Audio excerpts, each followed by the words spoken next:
兄弟们，今天给这台老款苍穹升级轮胎、锂电和护杠。我这边升级的原因很多都是受铅酸所迫。这台苍穹配的铅酸也是非常的奇葩，座筒是浅的，原因是下面放了一个，踏板放了3个，是4845的铅酸。你现在这个续航有多少？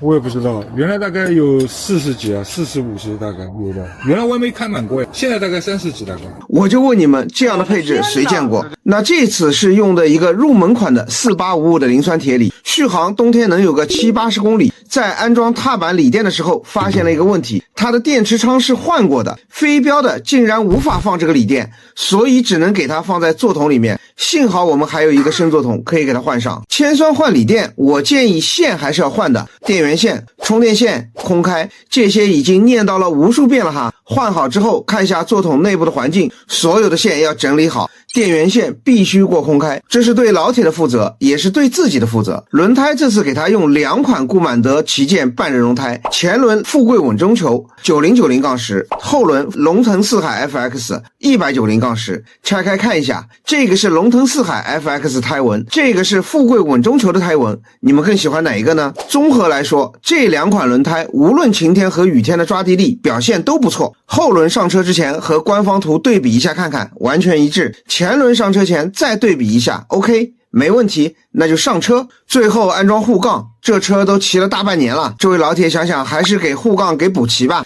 这样的话也有个防护。整个护杠都是加粗的，经过电泳工艺，不易生锈。安装完是不是感觉视觉上安全感满满？最后来看，这台苍穹要续航有续航，轮胎骑行的路感和防滑性也得到了大幅的提升，全车又有护杠的加持，那不得还站个3、5年啊。